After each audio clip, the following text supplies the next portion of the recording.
During the spring of 1843, in the peaceful countryside of central Virginia, investigators made a discovery that would shock the nation. 37 children, their ages spanning from 8 to 17 years old, were discovered trapped in chains within a basement underneath what looked like a normal farmhouse. These young victims showed no family resemblance, spoke various languages, and when authorities questioned them, they could only whisper a single name through their tears: Mother Sullivan. The sheriff's official report from Henrico County, hidden away for more than 100 years, detailed scenes so horrifying that 3 investigating officers quit their jobs within 7 days. The truly terrifying part wasn't just the horror they found, but the shocking truth that Catherine Sullivan had been running her evil operation for over 20 years without anyone knowing. The children addressed her as Mother, but the reality behind that word would prove far more sinister than anyone could have imagined.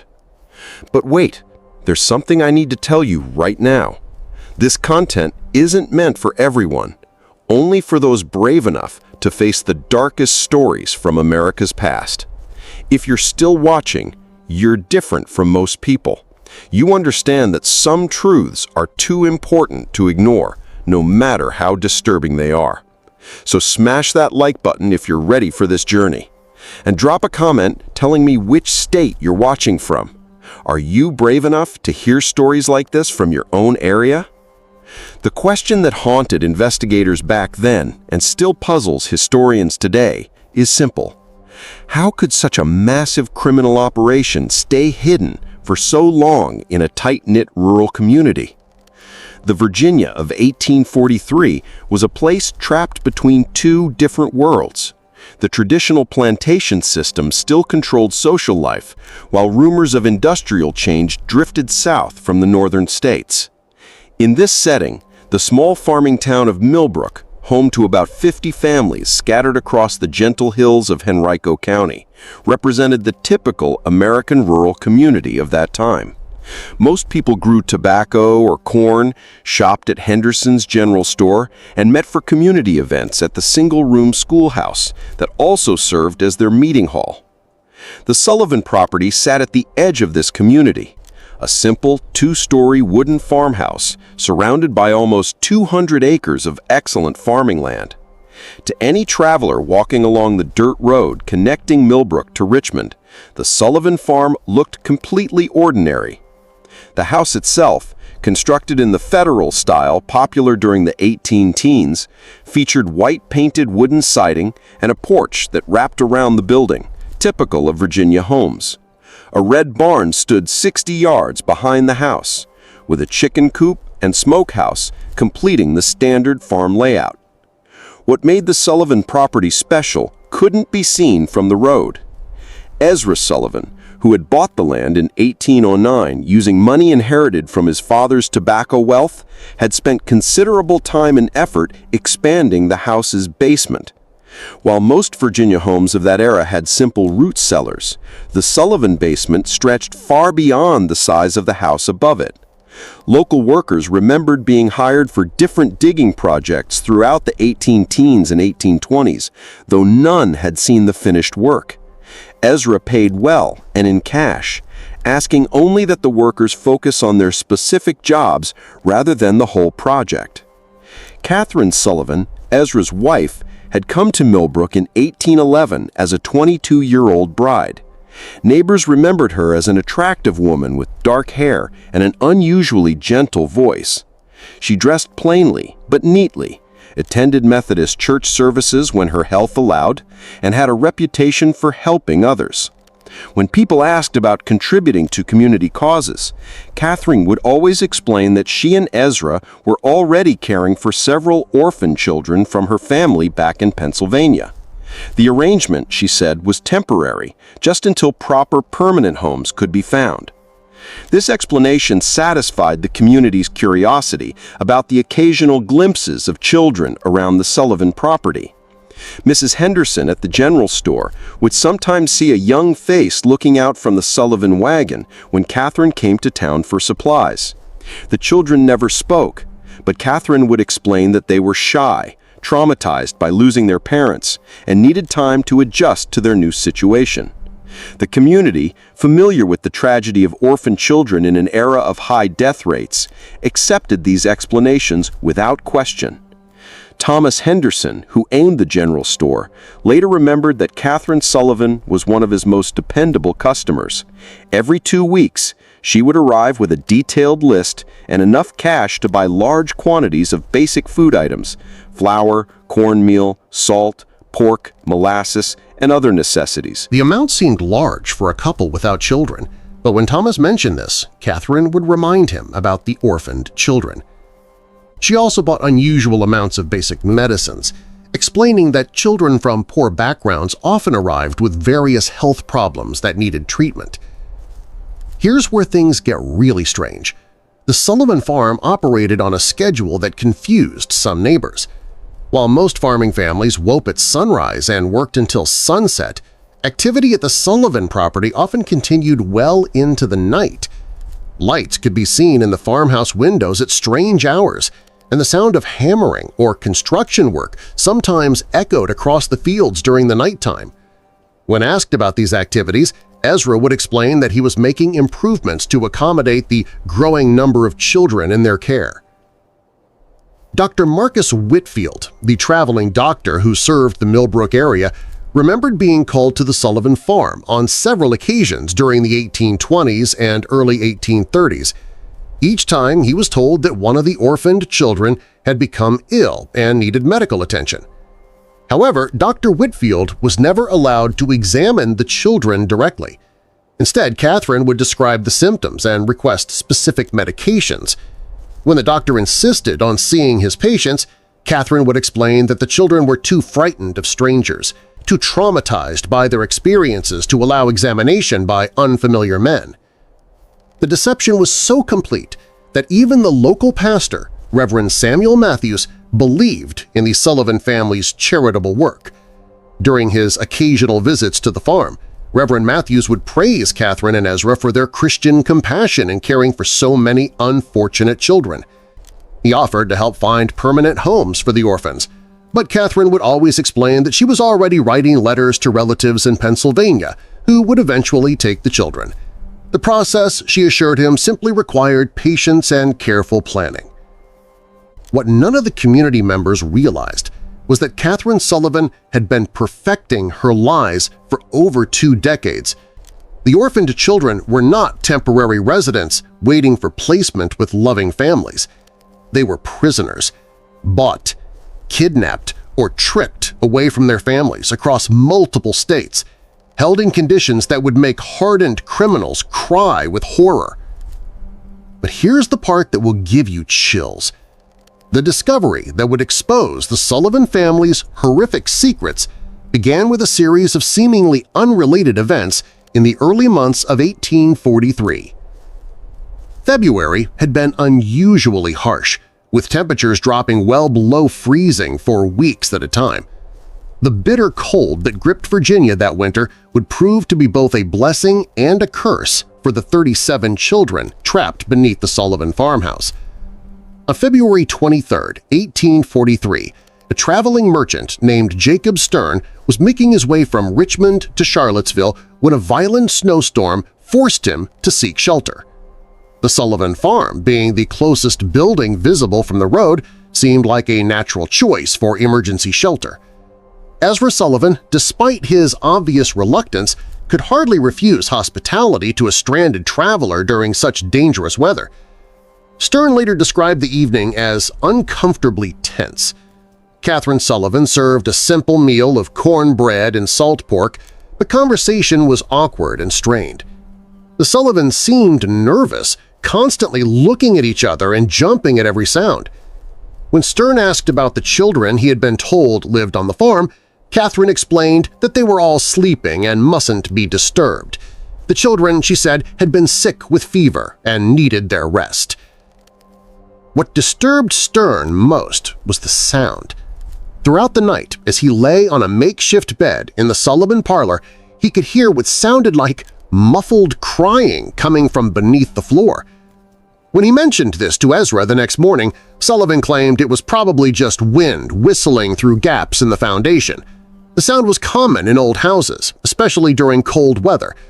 Stern accepted this explanation, but something about the Sullivans' behavior continued to trouble him. The second incident occurred 3 weeks later, on March 15th. Mary Catherine Flynn, a young Irish immigrant traveling with her family to seek work in the tobacco fields around Richmond, became separated from their group during a river crossing. Exhausted and frightened, she made her way to the Sullivan farm. As darkness fell, Catherine Sullivan took her in, offering food and shelter for the night. Mary Catherine was never seen alive again. When her family reported her missing to the sheriff in Richmond, they described their last known location and the direction Mary Catherine had been heading.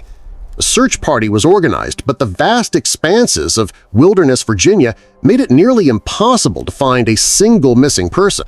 The search was called off after a week, and Mary Catherine Flynn was presumed to have died of exposure or been killed by wild animals. The final incident that would lead to the discovery occurred on April 2, 1843.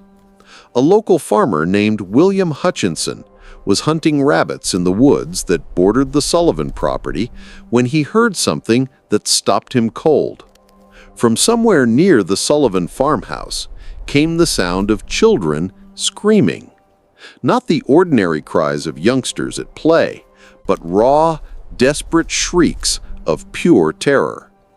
Hutchinson crept closer to investigate, hiding behind a group of oak trees about 50 yards from the Sullivan house. For nearly an hour he watched and listened. The screaming continued on and off, always seeming to come from beneath the house rather than from inside it. At one point, he saw Ezra Sullivan emerge from what appeared to be a cellar door on the side of the house. Sullivan looked around nervously, then disappeared back underground.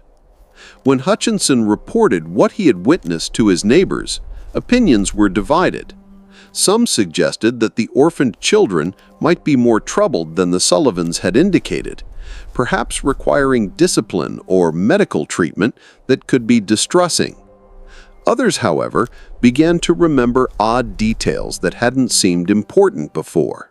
The unusual amounts of food Catherine Sullivan purchased, the strange sounds neighbors occasionally heard at night, the fact that none of the supposed orphans had ever been seen in town or at community gatherings. Sheriff Benjamin Crawford, a veteran lawman who had served Henrico County for over 15 years, initially dismissed the concerns as neighborhood gossip. However, when William Hutchinson approached him directly and insisted on filing a formal complaint, Crawford agreed to investigate. The law required him to follow up on reports of potential child abuse, regardless of his personal opinion of the accusers. On the morning of April 8, 1843, Sheriff Crawford rode out to the Sullivan farm, accompanied by his deputy Marcus Webb. They arrived just after sunrise, expecting to conduct a routine inspection that would put the community rumors to rest. Catherine Sullivan met them at the door, her manner calm and welcoming. She invited the officers inside for coffee and expressed concern about the gossip circulating in the community. The conversation began normally enough. Catherine explained again about the orphaned children, showed the officers letters she claimed to have received from relatives in Pennsylvania, and offered to arrange for the children to meet with Sheriff Crawford once they recovered from their recent illness. Everything seemed perfectly reasonable until Deputy Webb asked to use the outdoor toilet. As Webb walked around the side of the house, he noticed something that made his blood run cold. The cellar door that William Hutchinson had seen Ezra Sullivan using was secured with 3 separate padlocks. Heavy chains wrapped around the door handles, and the wood around the locks showed signs of desperate clawing, as if someone had tried to scratch their way out from the inside. When Webb returned to the house and quietly informed Sheriff Crawford about what he had observed, Both men knew they were dealing with something far more serious than community gossip. Crawford politely asked Catherine to show them the cellar, explaining that a thorough inspection would help put the rumors to rest. The change in Catherine Sullivan's behavior was immediate and chilling. Her face went pale. Her hands began to shake, and she began stammering about how the cellar was dangerous, how the children weren't allowed down there, how there was nothing to see but old farm equipment and storage. That was when they heard it. From somewhere beneath their feet came the sound of children crying, followed by a weak voice calling for help. The sound was muffled but unmistakable, and it was coming from directly below the kitchen where they stood. The immediate aftermath of that first discovery would haunt Sheriff Crawford for the rest of his life. When he and Deputy Webb forced open the cellar door, the stench that arose from the darkness below was overwhelming. A mixture of human waste, unwashed bodies, and something else that Crawford later described as the smell of despair itself. The basement that Ezra Sullivan had spent over 20 decades constructing was a masterpiece of calculated cruelty. The main chamber stretched far beyond the footprint of the house above, extending into the earth like an underground maze. Stone walls, carefully built and designed to muffle sound, created a series of connected rooms. The largest chamber, directly beneath the kitchen, housed most of the children. They were chained to iron rings embedded in the stone walls, each child secured by shackles around their ankles. The chains were long enough to allow movement within a small area, but prevented any possibility of escape.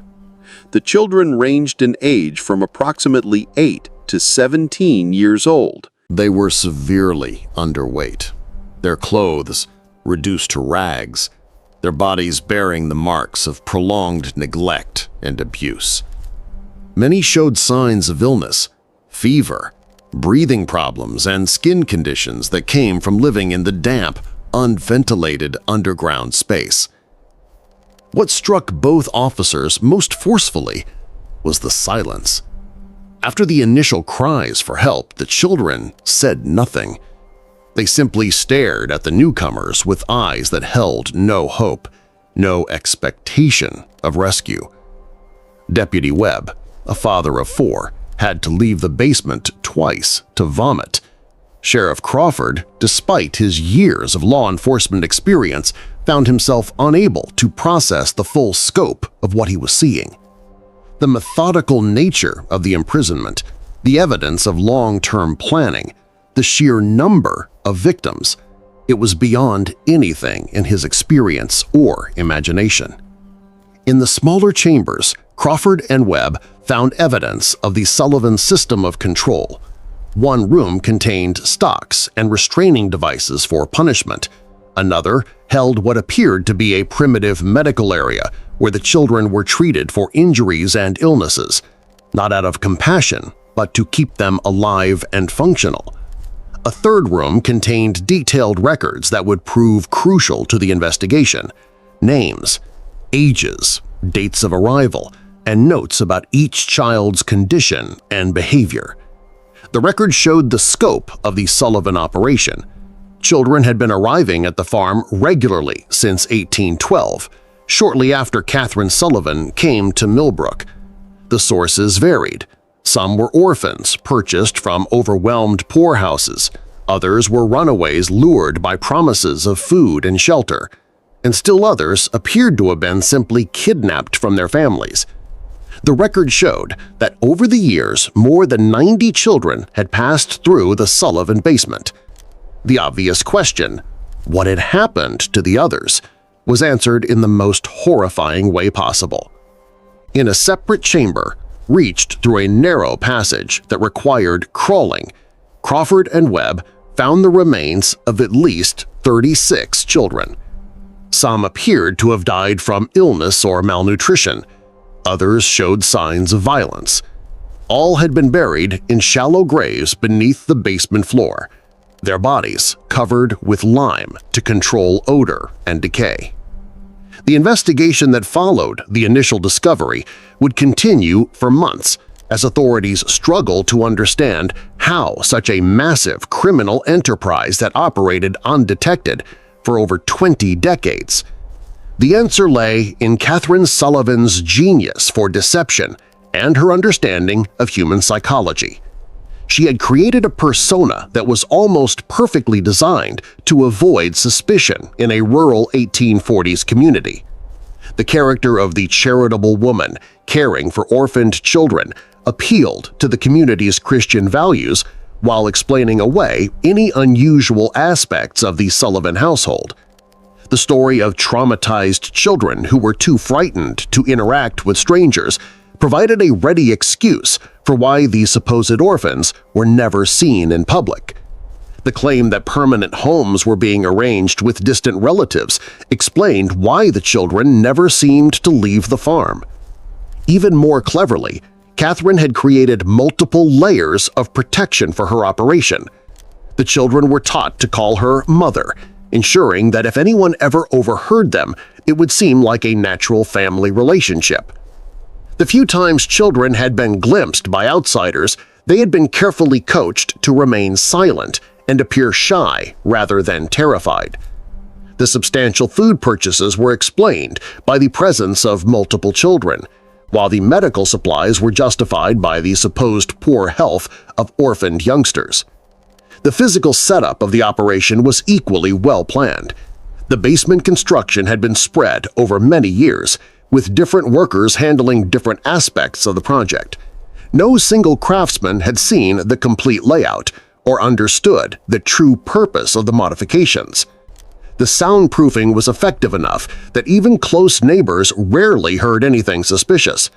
And when they did, the sounds could be explained as ordinary farm activities or the normal noise of children playing.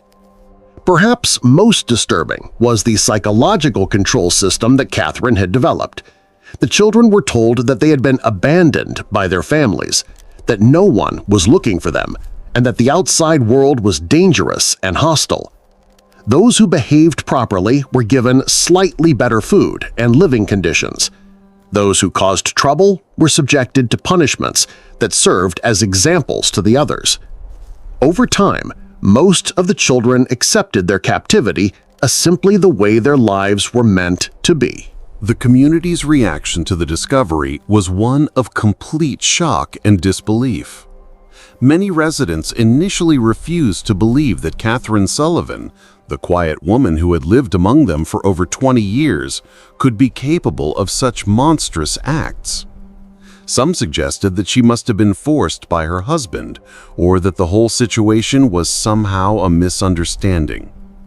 These denials became impossible to maintain as more evidence emerged. But here's where the story gets even more disturbing. The detailed records found in the basement included not just information about the children, but also correspondence with criminal contacts in other states.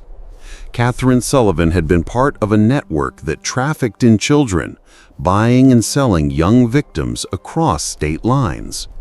The Sullivan farm was just one operation in a larger criminal enterprise that stretched from Pennsylvania to Georgia. As Sheriff Crawford delved deeper into the Sullivan case, disturbing patterns began to emerge that suggested the operation was far more sophisticated than initially believed. The letters, written in a simple code that was eventually deciphered, discussed merchandise deliveries and quality control in language that clearly referred to human trafficking. One letter, dated just 3 months before the discovery, came from someone identified only as Morrison in Philadelphia. Morrison wrote that he had 6 new items of varying ages and conditions that would be suitable for your requirements.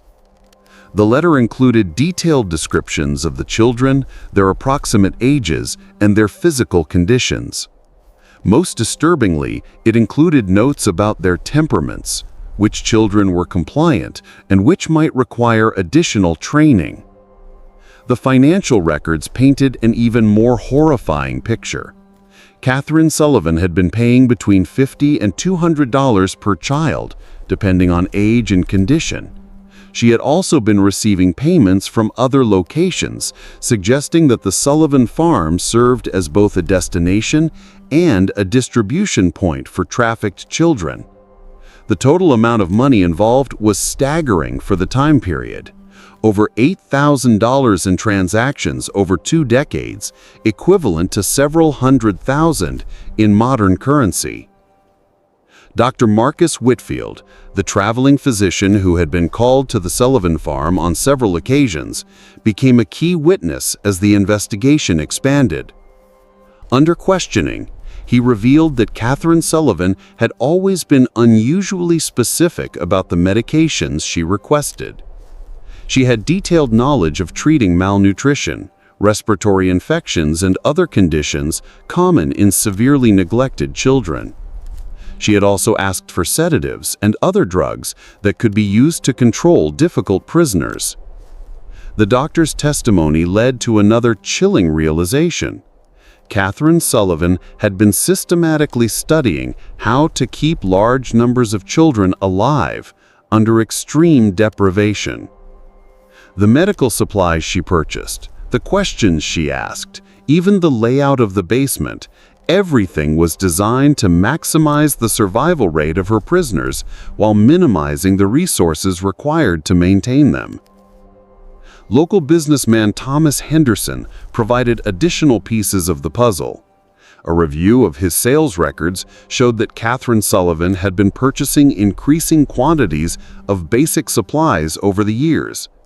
What appeared to be the growing needs of a charitable household was actually evidence of an expanding criminal operation.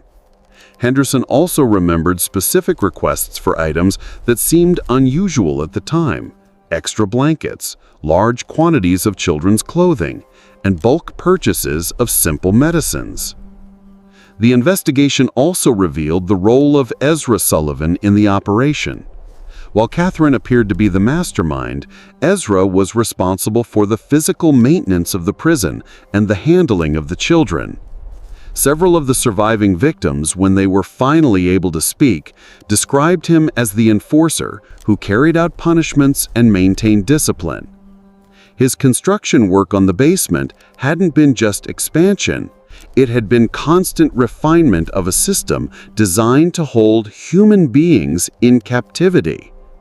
The most disturbing revelation came from analyzing the records of children who had disappeared from the Sullivan farm over the years. The ledger showed that some children had been transferred to other locations, suggesting a network of buyers and sellers across multiple states.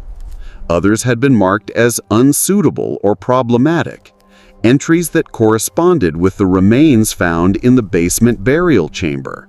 The scope of the investigation expanded as authorities in other states began examining their own unsolved disappearances. Missing children reports from Pennsylvania, Maryland, North Carolina, and South Carolina showed disturbing similarities. Many of the missing children fit the profile of those found at the Sullivan farm: poor, orphaned, or from families that were unlikely to have resources to search for them extensively. Federal marshals were called in to coordinate the multi-state investigation. This was unprecedented for the time period, as most law enforcement was strictly local. The Sullivan case represented one of the first major criminal investigations to cross state lines and involve federal authorities. The legal implications were complicated by the fact that many of the crimes had occurred in different jurisdictions, under different laws. As weeks passed, more survivors began to tell their stories. The accounts were remarkably consistent, describing years of imprisonment, systematic abuse, and psychological manipulation. The children described how new arrivals were broken in, subjected to isolation, punishment, and indoctrination until they accepted their fate. They spoke of a complex hierarchy among the prisoners, with older children given minor privileges in exchange for helping to control younger ones. The survivors also revealed the extent of Catherine Sullivan's psychological manipulation. She had convinced many of the children that they were worthless, that their families had sold them or abandoned them, and that they deserved their treatment. Some of the older children, who had been imprisoned for years, initially resisted rescue efforts because they had been conditioned to believe that the outside world was even more dangerous than their captivity. Wait, there's something about this story that makes my skin crawl. Can you imagine living next to such evil for 20 years and never knowing?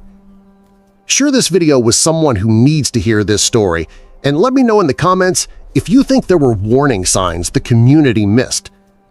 The investigation uncovered evidence of Sullivan's methods for acquiring victims.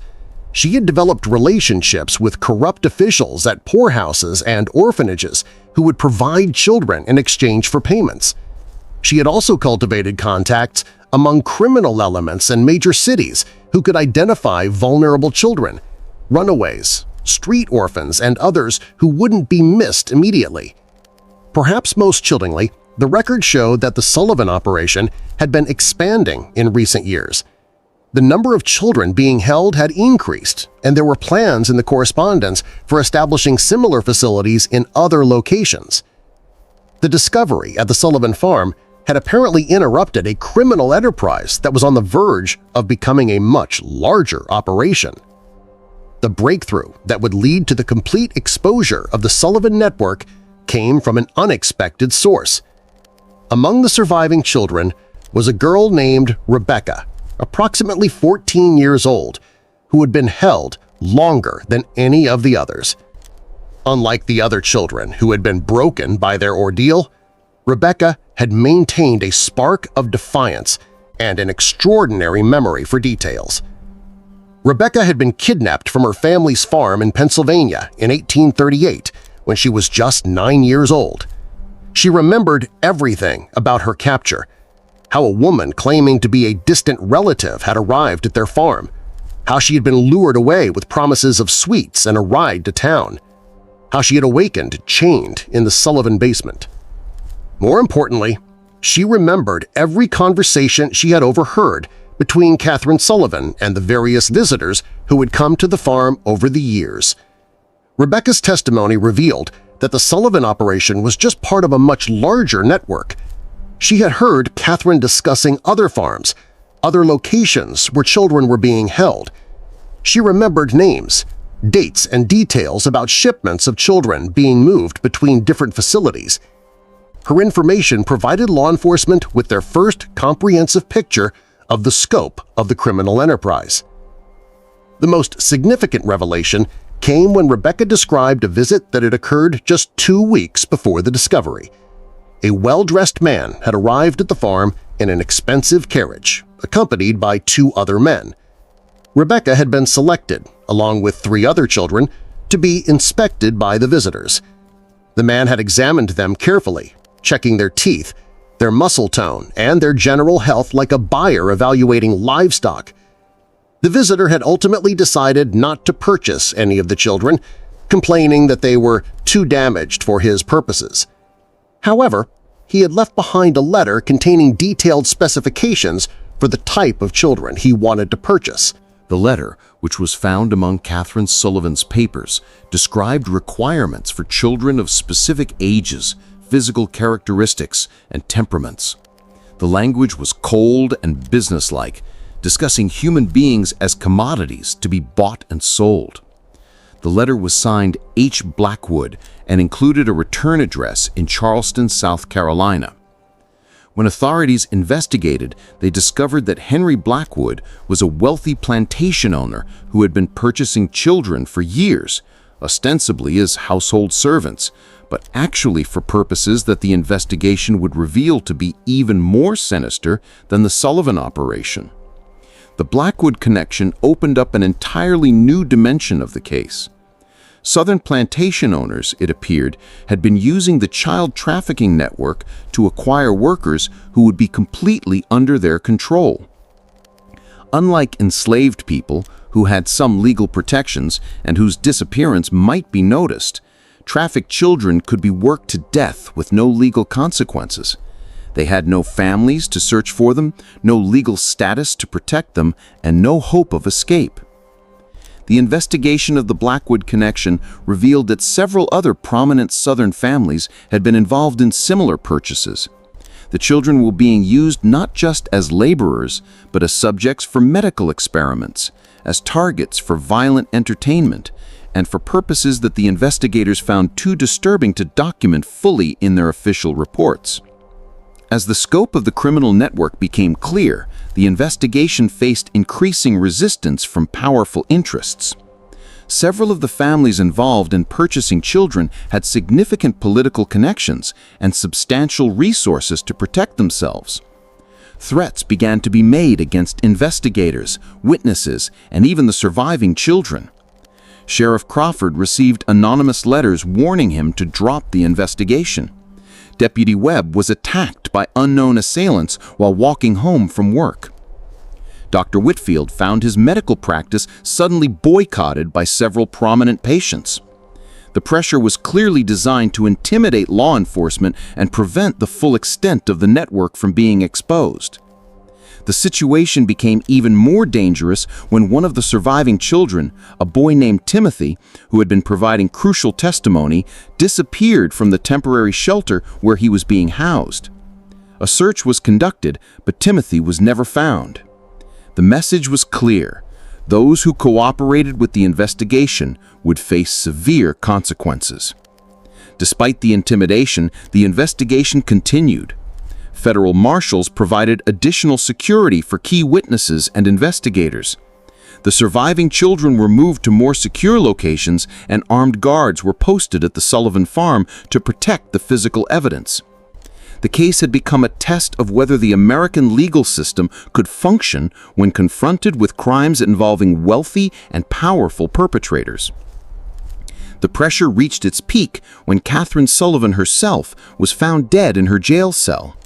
The official cause of death was listed as suicide, but the circumstances were suspicious. Sullivan had been scheduled to testify about the full extent of the criminal network, including the names of all her contacts and customers. Her death eliminated the investigation's most important witness and source of information about the broader conspiracy. The mysterious death of Catherine Sullivan sent shockwaves through the investigation team. If powerful interests were willing to eliminate key witnesses, no one involved in the case was safe. The investigation had uncovered a criminal enterprise so vast and so well connected that it posed a threat to some of the most prominent families in American society. Just when it seemed that the investigation might be derailed by intimidation and violence, an unexpected development changed everything. A former employee of Henry Blackwood, motivated by guilt over what he had witnessed, came forward with evidence that would blow the case wide open.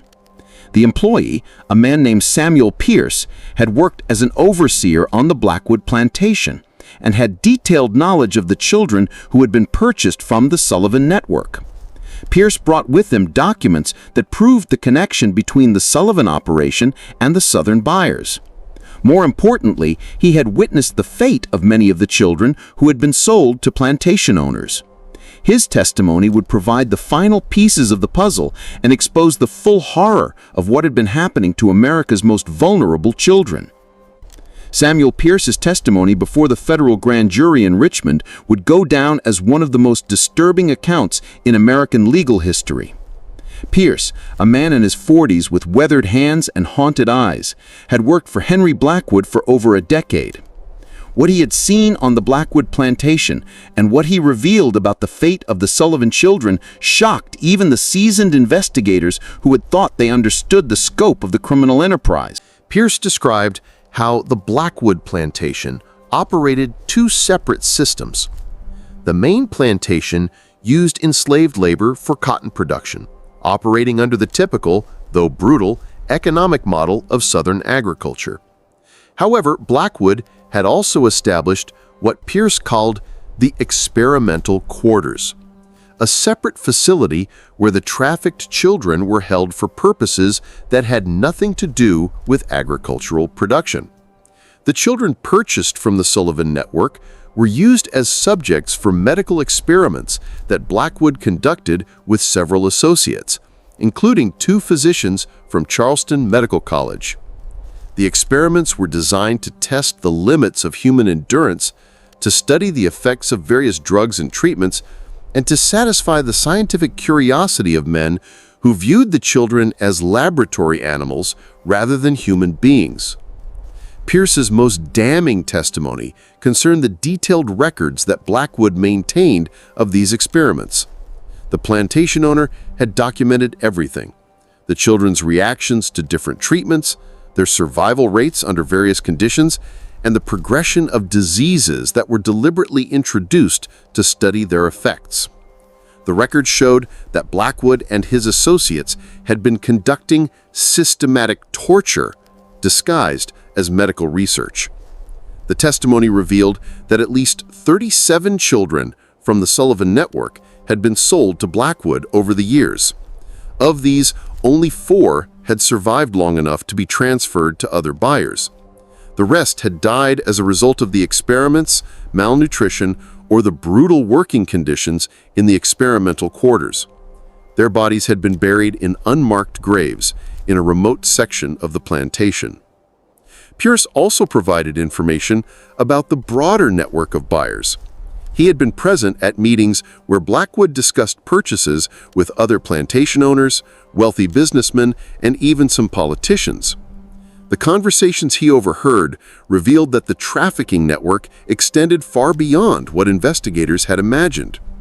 Children were being bought and sold across the entire country, with different buyers having different requirements and purposes. The most shocking revelation came when Pierce described a gathering he had witnessed in the fall of 1842. Blackwood had hosted what he called a demonstration for potential buyers from across the South. The event was designed to showcase the quality of the children available through the network and to demonstrate the various uses to which they could be put. Pierce's description of this gathering was so disturbing that several members of the grand jury had to leave the room. The demonstration had included displays of the children's ability to perform various types of work, their responses to different forms of punishment and control, and their suitability for different types of exploitation. The buyers had been encouraged to examine the children closely, to test their reactions, and to place orders for specific types of victims. The entire event had been conducted with the casual, business-like atmosphere of a livestock auction. Pierce's testimony also revealed the financial scope of the network. The prices paid for children varied dramatically based on their age, physical condition, and intended use. Younger children, who could be more easily controlled and conditioned, commanded higher prices. Children with specific physical characteristics or abilities were sold at premium rates. The total amount of money involved in the network was estimated to be in the hundreds of thousands of dollars, a fortune for the time period. The investigation team used Pierce's information to coordinate raids across multiple locations across the South. Federal marshals, working with local law enforcement, simultaneously struck at plantations, warehouses, and other facilities where trafficked children were being held. The raids were conducted in secrecy to prevent the destruction of evidence and the escape of key perpetrators. The results of the coordinated raids were staggering. Over 100 additional children were rescued from various locations. Physical evidence was seized that documented the full extent of the trafficking network, including financial records, correspondence, and detailed logs of purchases and sales. Several prominent individuals were arrested, including Henry Blackwood, 2 physicians from Charleston Medical College, and a state legislator from Georgia who had been one of the network's best customers. The evidence seized during the raids painted a picture of systematic evil that shocked the nation. The trafficking network had been operating for over 30 years, had involved dozens of major buyers and sellers, and had victimized hundreds of children. The level of organization and sophistication was unprecedented for any criminal enterprise of the time period. The medical experiments conducted by Blackwood and his associates were documented in horrifying detail. The record showed that the experimenters had deliberately infected children with diseases to study their progression, had tested various poisons and toxins, and had conducted surgical procedures without anesthesia or proper medical training. The children had been treated as disposable research subjects, their lives valued only for the scientific knowledge that could be extracted from their suffering. The investigation also revealed the corruption that had made the network possible. Officials at orphanages, poorhouses, and local governments had been bribed to provide children or to ignore their disappearances. Judges had been paid to declare children abandoned or to approve adoptions that were actually sales. Even some law enforcement officials had been involved in covering up evidence and intimidating witnesses. The legal proceedings that followed would drag on for years as prosecutors struggled to bring justice to victims of crimes that had occurred across multiple states and jurisdictions. The complexity of the case, combined with the wealth and political connections of many of the defendants, made prosecution extremely difficult. Several key defendants escaped conviction on technical grounds or through the influence of powerful allies. However, the public exposure of the trafficking network had profound effects that extended far beyond the legal proceedings. The Sullivan case became the catalyst for the first federal legislation addressing child trafficking and abuse. It led to reforms in the oversight of orphanages and poorhouses, and to the establishment of new legal protections for vulnerable children. The final resolution of the Sullivan case would take nearly 5 years to complete, but its impact on American society was immediate and profound. The public reaction to the revelations was one of horrified fascination mixed with a determination to prevent such atrocities from happening again.